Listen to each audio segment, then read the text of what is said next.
Assalamu alaikum, I'm Aisha and you're watching Samaa News. Here are today's headlines. U.S. Secretary of State Marco Rubio has said that Washington expects to receive Iran's response to a U.S. proposal later on Friday, expressing hope that Tehran presents a serious offer that could open the door to negotiations. Speaking during a visit to Italy, Rubio said the United States had not yet received the reply, but remained focused on diplomacy. He also ruled out talks with Hezbollah, saying Washington's engagement remains centered on the Lebanese government amid rising regional tensions. Iranian Foreign Minister Abbas Araghchi has rejected U.S. intelligence claims that Tehran's military capabilities were weakened by the war, saying Iran's missile inventory now stands at 120% of pre-war levels. In a social media post, Araghchi accused Washington of repeatedly choosing reckless military adventure whenever diplomacy is possible. USN and Iranian forces have clashed in the Gulf, and the UAE came under renewed attack, endangering a month-old ceasefire and shaking hopes for a diplomatic solution to the crisis. US President Donald Trump said 3 US Navy destroyers were attacked as they moved through the strait. He said there was no damage to the destroyers, but great damage done to the Iranian attackers. Trump later told reporters the ceasefire was still in effect. Iran's top joint military command accused the US of violating the ceasefire by targeting an Iranian oil tanker and another ship, and of carrying out air attacks on civilian areas on Qeshm Island in the Strait of Hormuz and nearby coastal areas.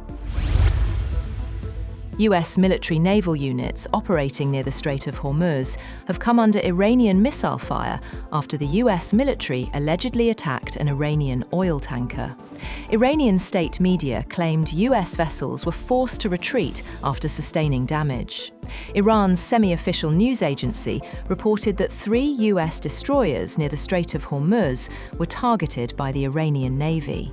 US CENTCOM said Iranian forces launched multiple missiles, drones and small boats as the USS Truxtun, USS Rafael Peralta and USS Mason transited the Strait of Hormuz toward the Gulf of Oman. It said no US assets were struck.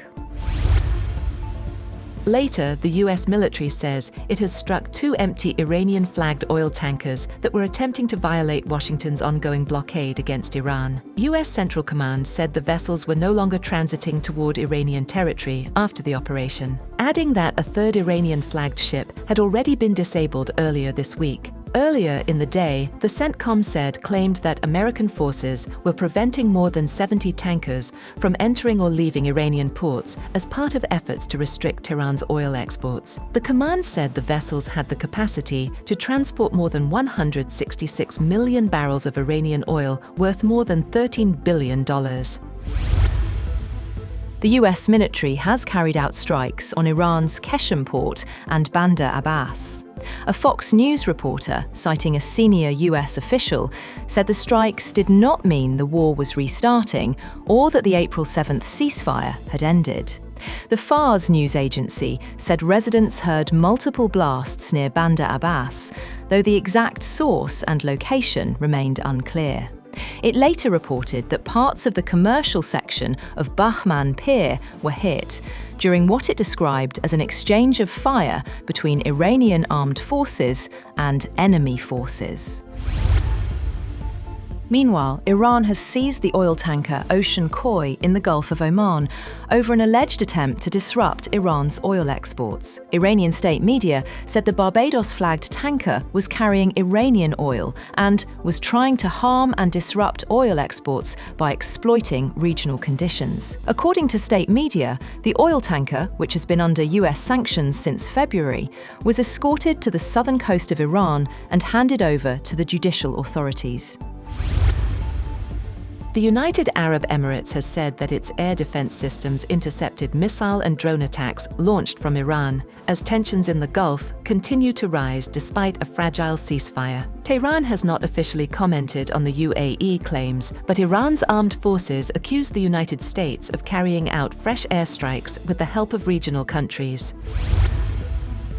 British Prime Minister Keir Starmer has vowed to fight on to deliver on his promise to bring change to Britain after his Labour Party suffered heavy losses in local elections that deepened doubts over his ability to govern.